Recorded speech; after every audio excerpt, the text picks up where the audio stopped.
Bienvenidos a Mi Libro y Yo, soy Lorenny Solano y hoy desde Madrid, España, me encuentro transmitiendo un programa especial para todos ustedes desde la Casa Museo Lope de Vega, y aquí queremos que ustedes conozcan parte de su vida y sobre todo donde falleció él el 27 de agosto de 1635. Lope de Vega, el mismo que tiene una calle allá en República Dominicana, en la metrópolis, y que hoy para ustedes traemos su vida, obras y sobre todo su fallecimiento en esta casa que muchas figuras la conocen, y sobre todo en este barrio, el barrio de las Letras en Madrid, donde también cerquita vivió Miguel de Cervantes, vivió Quevedo, vivió Góngora, entre otras figuras literarias. Así que acompáñenme a conocer un poco más de Félix Lope de Vega y Carpio aquí en Mi Libro y Yo. Adelante.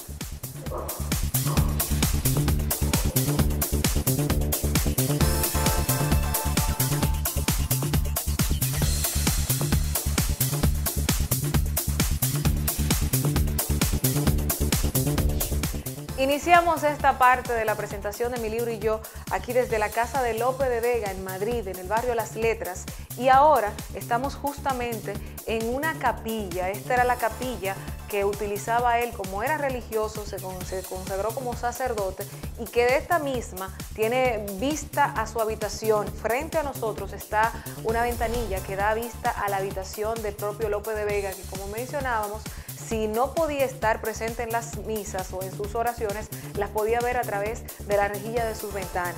Félix Lope de Vega y Carpio nació el 25 de noviembre de 1562 y fue hasta 1610 que vino a vivir en esta casa, donde falleció el 27 de agosto de 1635. Podemos mencionar que como el escritor que era tan prolífico, de una cantidad enorme de obras, y aparte de esto, uno de las figuras principales del siglo de oro, de estos escritores del siglo de oro, junto con Cervantes, con quien tuvo algunas riñas, con Góngora, que también al parecer no se llevaban muy bien o no se gustaban ambos, y fue amigo de Quevedo y otros escritores más que también habitaron en esta zona. Para ustedes el día de hoy, más detalles de lo que fue Félix Lope de Vega y Carpio.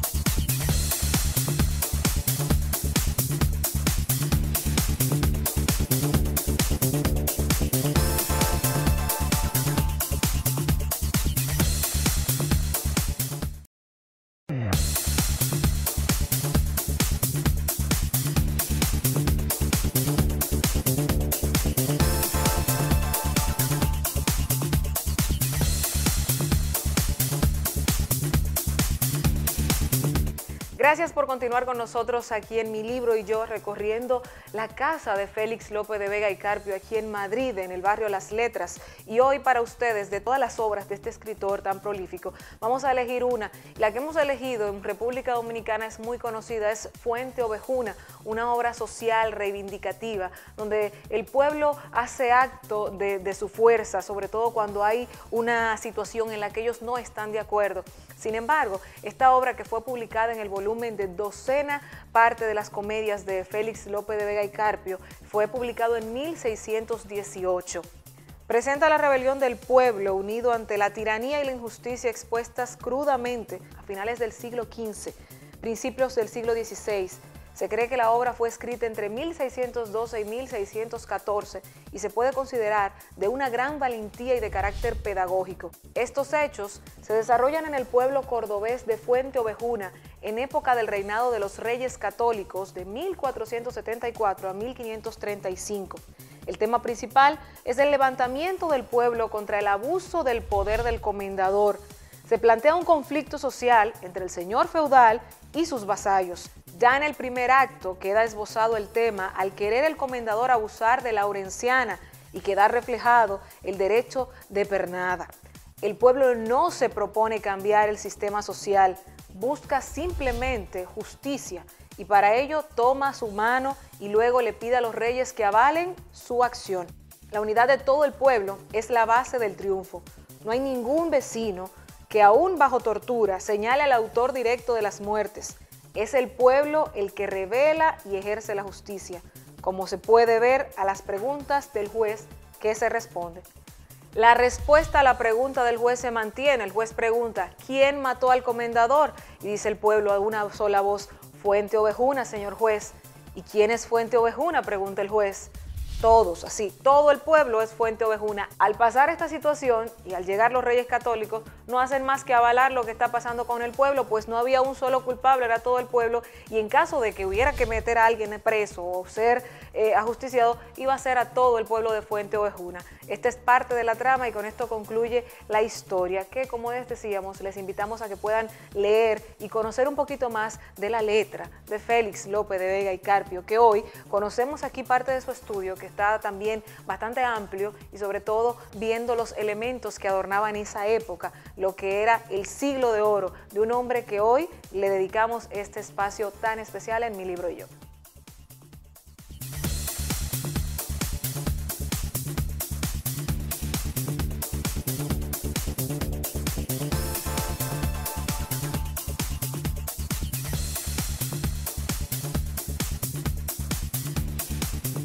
Mi casilla, mi quietud, mi huertecillo y estudio.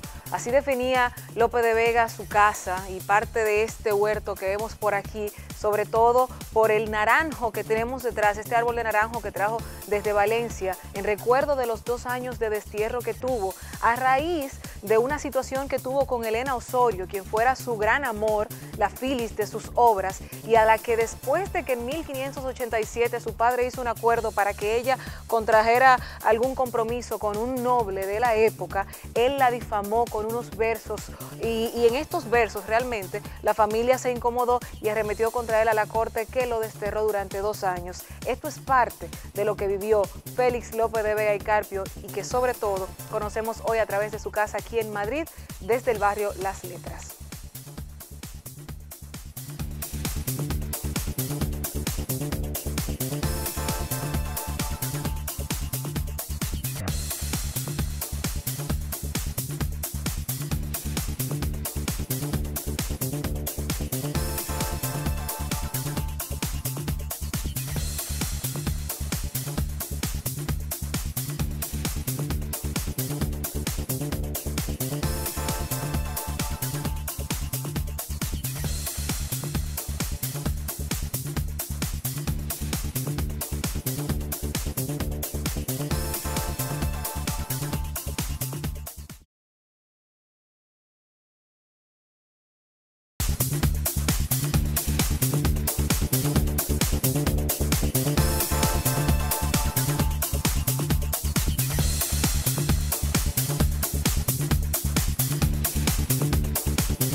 Aquí en Mi Libro y Yo. En este momento me encuentro con Charo Melero, que es la responsable del Museo de Lope de Vega, la Casa Museo Lope de Vega y los museos de Madrid. Bienvenida, Charo, ¿cómo estás? Hola, ¿qué tal? Muy bien. Qué bueno. Cuéntanos un poquito acerca de lo que es esta Casa Museo de Lope de Vega y su historia sobre todo. Pues mira, esta casa fue descubierta por un historiador del siglo XIX que en Madrid es muy conocido, se llama Mesonero Romanos. Tiene incluso una calle en Madrid, y él descubrió el inmueble donde vivía Lope de Vega y entonces hizo todo lo posible porque la ciudad de Madrid recuperara su casa. Esto no se consiguió hasta 1935, un año antes de nuestra guerra civil española. Entonces se consiguió recuperar el espacio, se amuebló, como estáis viendo, pero no se hizo de una forma arbitraria, sino que se siguió escrupulosamente lo que decía el testamento de Lope de Vega y el legado de su hija Antonia Clara, que fue su heredera. Entonces se amuebló con todos los objetos que allí se citaron. Okay. Después de muchos años, el edificio pasó a ser gestionado por la Real Academia Española y después ya la Comunidad de Madrid consiguió los derechos para llevar la casa, aunque la titularidad sigue siendo de la Real Academia Española, con la que hacemos un montón de actividades. Claro. De forma conjunta. Aquí no nació Lope de Vega, sin embargo aquí sí pasó sus últimos años de vida. Exacto. Podríamos decir que de los 50 hasta los 73. Sí, más o menos, los últimos 25 años de su vida los pasó justo aquí, y en la habitación que vamos a ver murió porque era su dormitorio. ¿Quiénes más vivían con él en esta casa? Y sobre todo, incluyendo la parte de servicio, ¿cuáles eran las personas que manejaban? Algunos de sus hijos y algunas de sus mujeres, porque ya sabéis que Lope de Vega tuvo una agitada vida. Amorosa, sí. Amorosa y vital. Y tuvo varias mujeres, 2 legítimas, varias amantes, muchos hijos no reconocidos, otros reconocidos. Entonces aquí vivió con algunos de sus hijos. Claro. ¿Cuáles son las partes fundamentales de la casa, las que podemos mencionar? Pues tenía 2 pisos y entonces lo que vamos a ver es una recreación de cómo se vivía en el siglo de oro. Un ambiente de una casa acomodada, porque Lope de Vega tuvo una vida... Una casa bastante grande, ¿eh? Sí, era una casa de gente rica. Sí, ¿cuántas criadas, cuántas personas de servicio había en esa época? Están documentadas por lo menos 2. Pero dependería de las épocas que fueran más bollantes económicamente o no para Lope. Claro. Aquí regularmente dentro de la casa museo tiene frecuencia de estudiantes, de gente. ¿Cómo es el mecanismo para venir a conocerlo? Como veis, los espacios son reducidos. Aquí no pueden venir muchísima gente. Tienen que hacerse grupos de 10, 15 personas. Aquí estamos hablando a lo mejor de una media de 40.000 personas al mes. Porque físicamente es que es no... mucha gente. Es mucha gente, pero en comparación con la casa natal de Cervantes, perdona, al año, 40.000 al año, que son 100 y pico mil al año, pues claro, no es mucho. Pero claro, la casa de Cervantes tiene unos espacios mucho más amplios. Mira, y tú mencionas a Cervantes y yo te quiero hacer la pregunta porque sé que en este barrio donde estamos en Madrid también vivió Cervantes, vivió Quevedo, vivió Góngora, vivieron varias figuras literarias, ¿verdad? Entonces me gustaría saber sobre eso, dónde está ubicado, cómo era el ambiente en esa época, si se sabe, y sobre todo una especie de situación de match que hubo entre Cervantes y Lope. Sí, aquí se puede decir que había el mayor talento por metro cuadrado de Madrid. Esto es el barrio de las letras ahora, precisamente por eso, porque vivieran muchísimos escritores. Estaban Quevedo, estaba Cervantes, estaba Góngora.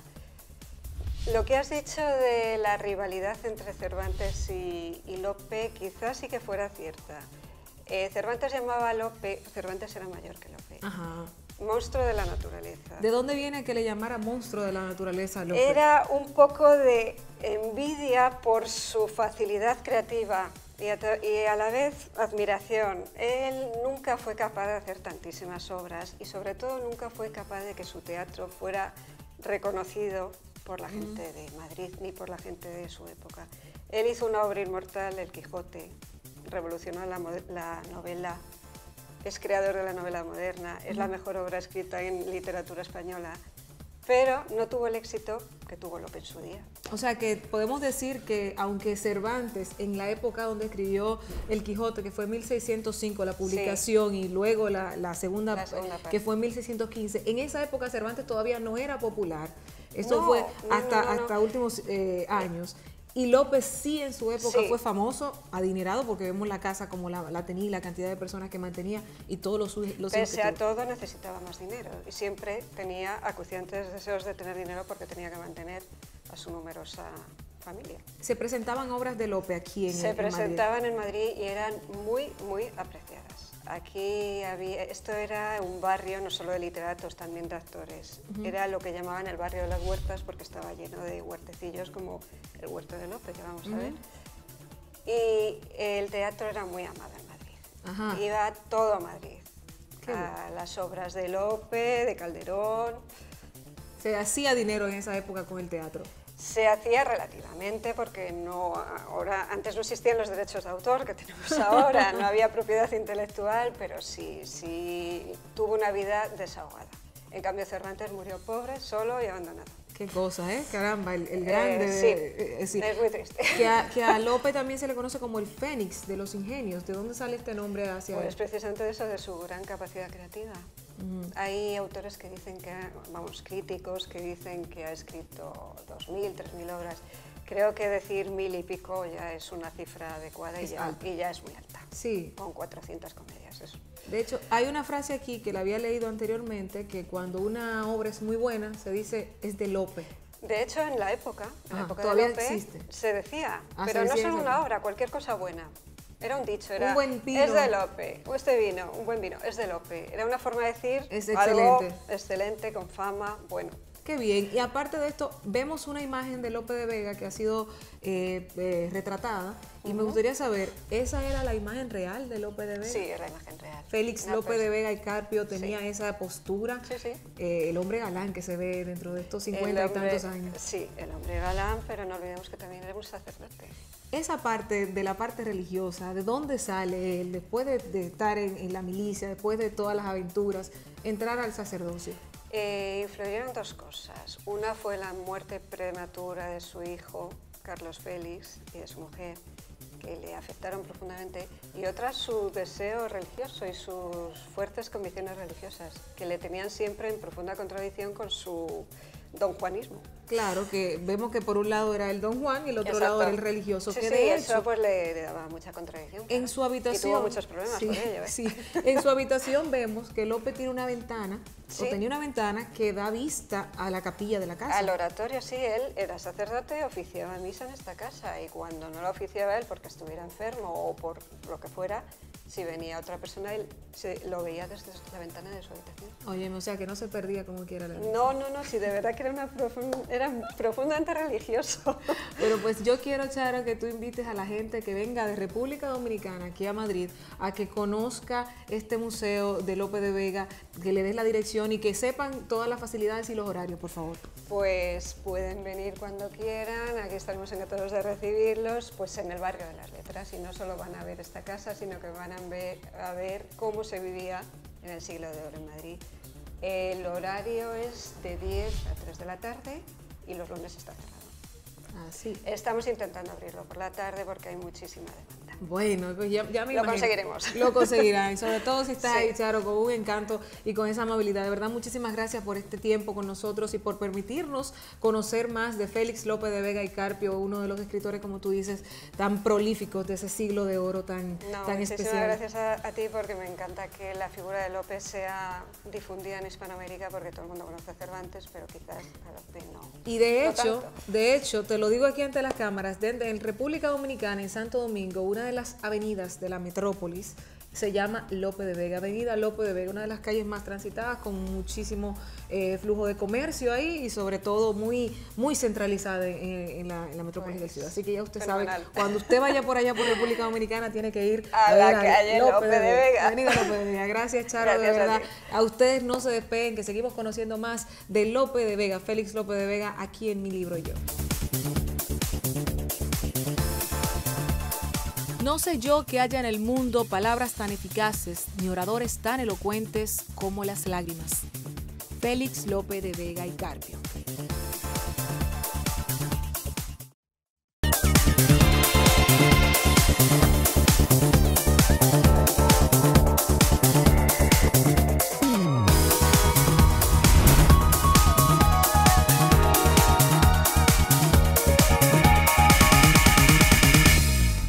Y seguimos aquí en Mi Libro y Yo recorriendo la casa de Félix López de Vega y Carpio, y ahora me encuentro en un lugar muy interesante, principal para él diría, que es su habitación, la habitación de López de Vega, que como podrán ver, toda varonil aquí, el hombre que tuvo una vida tan interesante, que tiene una antesala que recibe o que presenta la sala de las damas, donde se sentaban a leer, donde se sentaban a hacer sus quehaceres, a tejer o a cualquiera de esos detallitos que las mujeres solemos hacer. Pero miren qué interesante, la de López de Vega está justamente antes de su habitación. Y ahora queremos presentar en la parte de libros de película, una película que no es precisamente de un libro, sino de la vida, la parte de la juventud de López de Vega, que fue dirigida por Andrusha Warrington y presentada en el cine el 3 de septiembre del 2010, la película Lope, donde presenta este joven que tiene todas estas ansias de lograr tantas cosas, pero tan apasionado, sus amores, la rebeldía que tenía y esa energía que proyectaba López de Vega. Vamos a ver el tráiler y ustedes luego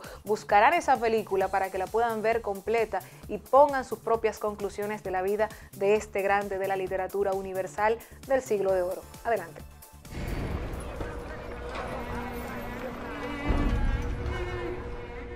He llenado Madrid de versos dedicados a ti.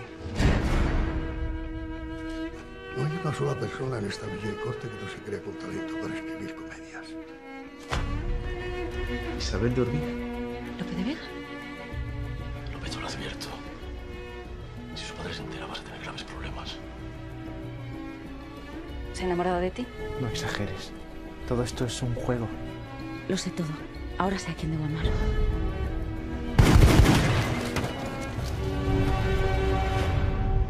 Confórmate con lo que tienes, Lope. No se puede tener todo. Pues yo lo quiero todo. Estás loco, Lope.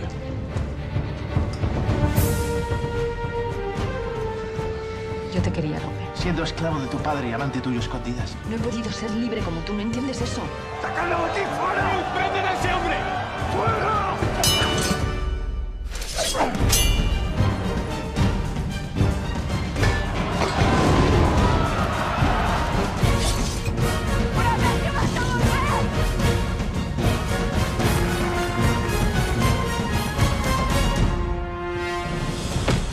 El cielo no me ha dado talento para la poesía, pero me ha dado el dinero para comprar el talento de otros.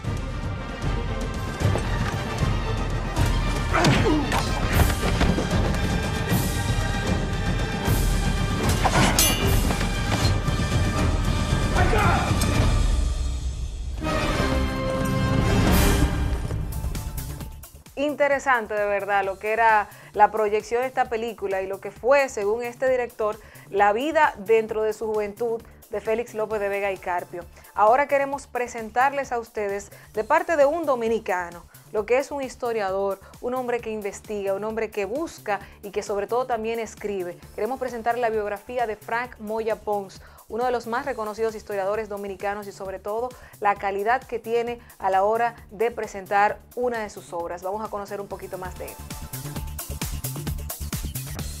Frank Moya Pons, investigador, historiador y educador. Nació en La Vega el 13 de marzo de 1944. Hijo de Francisco de Moya Franco y Adela Pons Tió. Cursó su educación primaria y secundaria en La Vega.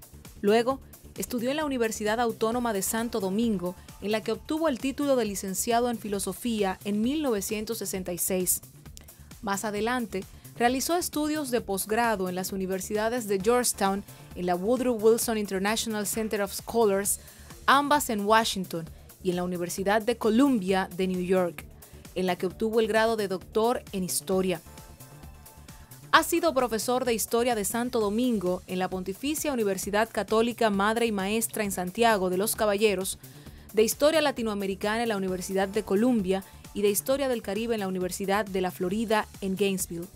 Ha publicado unas 24 obras en las que se destacan La dominación haitiana 1822-1844 en el año de 1972, Manual de Historia Dominicana en el 1977, que tiene más de una docena de reimpresiones y 2 reediciones corregidas y ampliadas, además de una versión en inglés con el título The Dominican Republic National History, que tiene 14 reimpresiones, Slavery and Free Labor in the Spanish-Speaking Caribbean, junto a Manuel Moreno Fraginals y Stanley Engerman en 1985, History of the Caribbean en 2007, con una versión en español que se publicó con el título de Historia del Caribe, Azúcar y Plantación en el Mundo Atlántico, en el 2008, y la otra Historia Dominicana en el 2008, obra que recoge en 17 temas, 251 ensayos que publicó en la desaparecida revista Rumbo durante los años 1994 al 2000. Desde el 1978 es miembro de número de la Academia Dominicana de la Historia, de la cual fue presidente de su junta directiva del 2010 al 2013, y es miembro de número y fundador del Instituto Dominicano de Genealogía. Frank Moya Pons es uno de los más destacados y reconocidos historiadores dominicanos contemporáneos.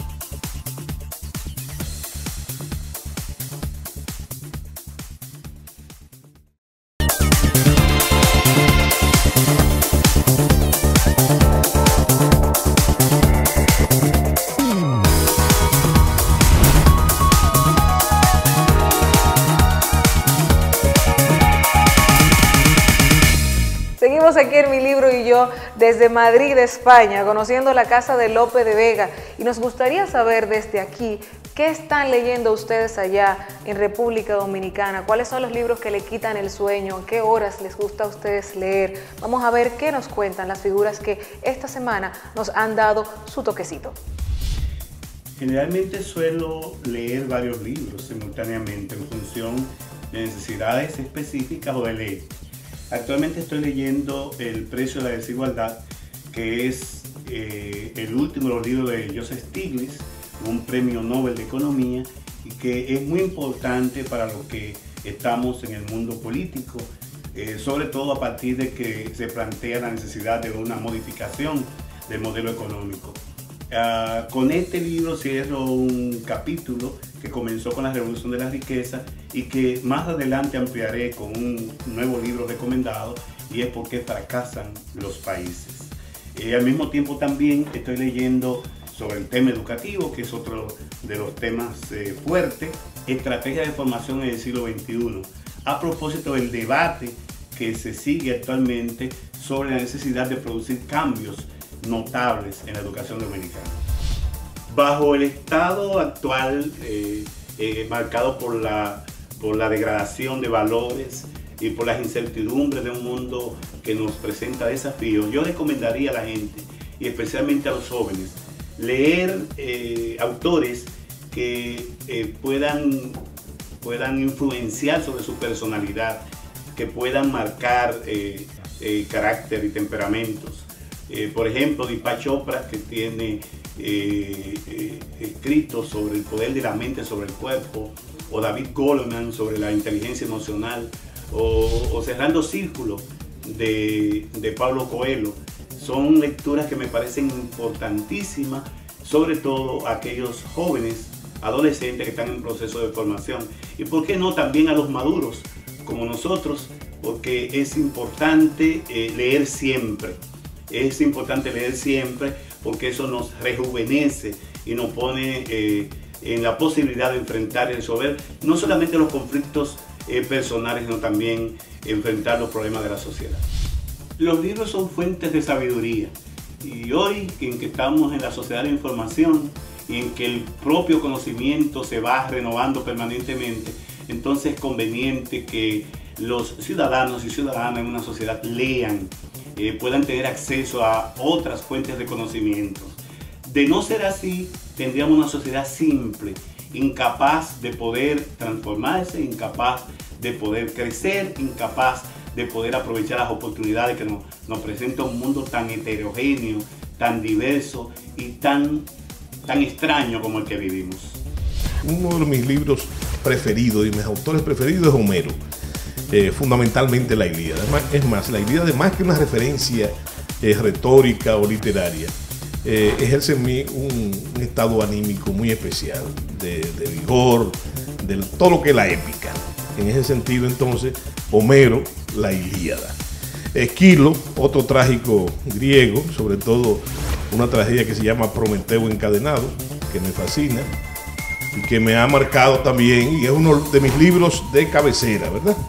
Entonces tenemos, por otro lado, Shakespeare, que es un maestro, y tampoco podemos hablar de una sola obra, porque Shakespeare es un maestro de la psicología humana, y entonces él escoge una de las pasiones humanas en cada obra. Por ejemplo, Hamlet, uno de mis preferidos, es la duda. Romeo y Julieta, el amor. Otelo, los celos. Macbeth, la traición y la ambición, y así sucesivamente. Entre los autores dominicanos, por mi predilección por la poesía, me encanta Hernández Franco, Pedro Mir, Fabio Fiallo, más reciente Franklin Mieses Burgos, en la sociología y en la historia el profesor Juan Bosch, realmente. Y por qué no dejarlo, y no como un estereotipo ni como un snob, tenemos entonces el gran libro que es la Biblia. Y la Biblia no solamente como un texto religioso, sino la historia de un pueblo mediante el cual se puede explicar el origen inclusive de la civilización y del mundo mismo, de la humanidad. Cuando yo era pequeño, mi papá me ponía desafíos. Me decía, te voy a regalar 10 centavos por cada página que tú me leas sin cometer un error de lectura. Una vez yo quería una bicicleta y asumí el reto que me planteó mi papá y conseguí leer sin equivocarme, después de muchísima práctica, la cantidad de páginas suficiente como para acumular 15 pesos y que me compraran una bicicleta. Cuando íbamos por 15 pesos, mi papá dijo: ya se terminó el desafío porque yo no te voy a dar más dinero. Así empezó todo. Mi familia me generó un hábito por la lectura. Nosotros éramos muy pobres, no teníamos muchas cosas que hacer y yo me refugiaba entonces en algunos libros clásicos que todos los niños deben leer, fundamentales, como por ejemplo El Quijote de la Mancha. Luego, cuando me organizo en política y me vinculo con el tema del periodismo, necesito empezar a leer otras cosas, leer con carácter científico, con rigor, con método. Y Gedeón Santos, quien ahora es el director del Indotel, me regaló un libro que para mí es fundamental. Dicho sea de paso, o valga la redundancia, se llama Fundamento de la Filosofía Marxista. Con ese libro aprendí a leer con método, porque en la Universidad Dominicana no te enseñan a pensar, a construir pensamientos, eso tú tienes que buscarlo en otro sitio. En esa época el PLD, 1996-97, era un centro de pensamiento. Luego me involucré con las obras de Don Juan, unas 56 que ha escrito, y entonces ya la lectura para mí es parte natural de mi trabajo, tengo que prepararme todos los días. Interesante. Señores, y hemos llegado al final, lamentablemente, del programa Mi Libro y Yo del día de hoy. Pero queremos agradecerles a ustedes su sintonía fiel y esperar que nos sigan acompañando en la próxima entrega. No sin antes dejarlos con un datito interesante sobre Félix López de Vega y Carpio. A pesar de todos sus amoríos y de todas las situaciones que vivió en su vida, hubo una mujer que sus últimos años se los dedicó él a ella y fue su último gran amor, Marta de Nevares, quien murió ciega y loca, pero no sola, porque estuvo acompañada en todo momento de su enfermedad y hasta su muerte de Lope de Vega. Un hombre apasionado, ¿verdad? Cualquier mujer quisiera un hombre así, por lo menos tener algo parecido en la figura de Lope de Vega. Así que con esta información nos despedimos de ustedes el día de hoy, esperando, como les decía, que retornen con nosotros en la próxima entrega y sobre todo saber qué están leyendo ustedes. Sigan leyendo y nutriéndose. El leer es poder y ustedes tienen el poder en la palma de sus manos. Será hasta una próxima. Soy Loreni Solano y esto es Mi Libro y Yo.